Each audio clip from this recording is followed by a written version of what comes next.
Hello, my name is Jeroen, this is my curly hair and welcome to Abstract. We are now in the last part of the series where we unpack this model. This model is aimed to help us answer the question, is my idea any good?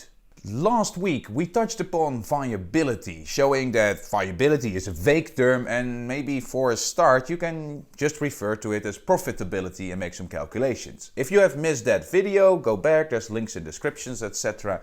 And today we are left with, if you look at the model, desirability.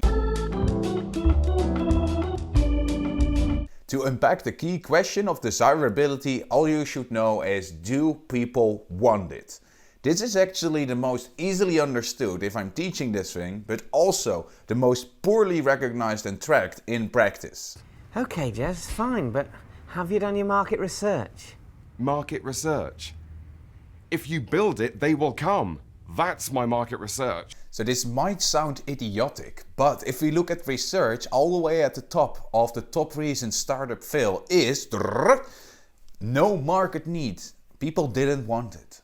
So I've been looking at this specific report more often, and no market need used to be all the way at the top. But there is something to that.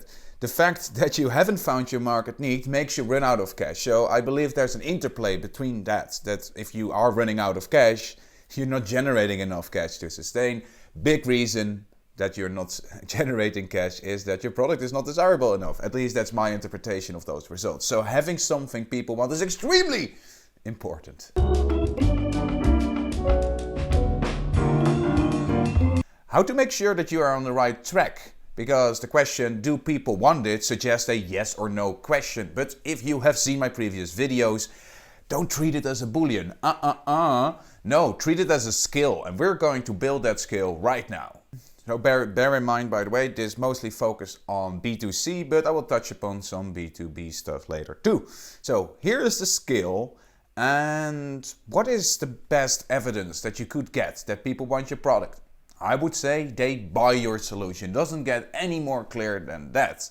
But what if you can't deliver your solution yet? Well, that is where pre-orders come in. So think of Kickstarters on simple landing pages where people pay money to receive the product later. People are used to this now and it signifies that you are desirable. But what if you're even earlier in the process? You just have some first sketches or mock-ups. What should you do then? Well, you can think of email signups on your landing page for beta lists to gauge people's interest. Are they eager to get on board with you? And sometimes you can get even earlier in the process that you don't really have anything to show. What should you do then? Well, you can actually sense or measure, are people willing to spend time with you to talk to you about their problem? And this is a very good signal if people are willing to talk about the problem, because that seems that they care about the problem enough to share it with you. And if you can, after those conversations, try to ask, hey, can I get your email or phone number to talk about this again? And if it's really important to them, they will share those details. So those are good signals too. And if you can actually get them to do that follow-up talk and that they don't cancel last minute, that is a good signal too. That means they care about the problem so much they're willing to spend more time with you and also give something more personal as their phone number. Sometimes when you ask people to talk again, they will say no because they're not too interested. But sometimes they say no, but you know who you should talk to, and then they refer you to a person. Or they say, well, I have this problem, but you should talk to this person too. Those referrals are for them a risk of reputation. And if they are willing to share you to someone else, that is generally a good sign. So, and asking at the end of an interview, like, hey, do you know anyone I should talk about this to? Is a great question, actually, to find out if their peers also are dealing with this problem. But this is not the entire story. And if we look all the way to the right of this graph, we actually see there's some space left. And I did that intentionally, of course, because you can sell a product. But what is better proof for desirability than selling a product again? People are happy, actually so happy, that they come back and say, give me one more of that.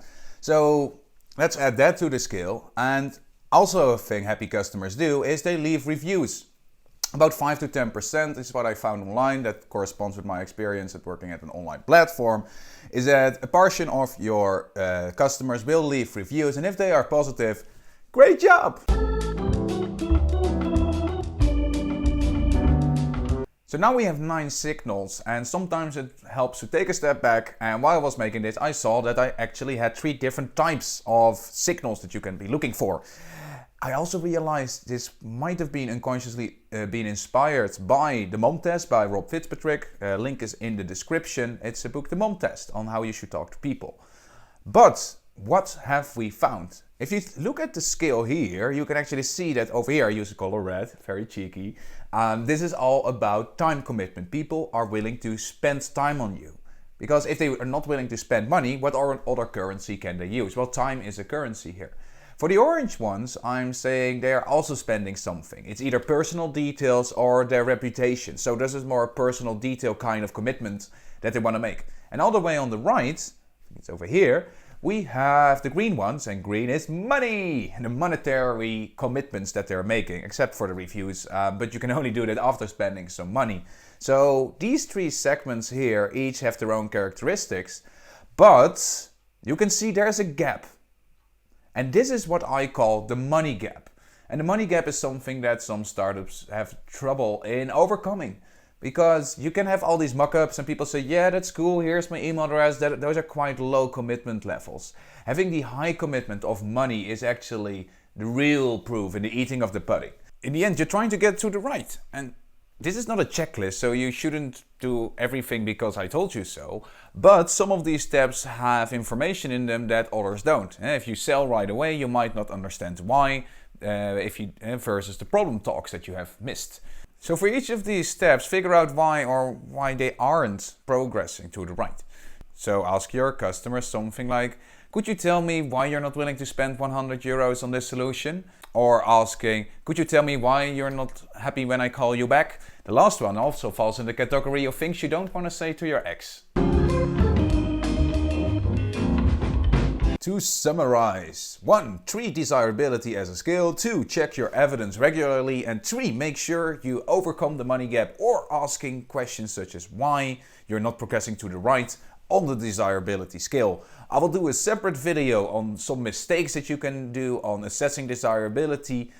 And don't forget to subscribe here on YouTube, but also for extra content on my newsletter on getabstract.substack.com. And see you next time!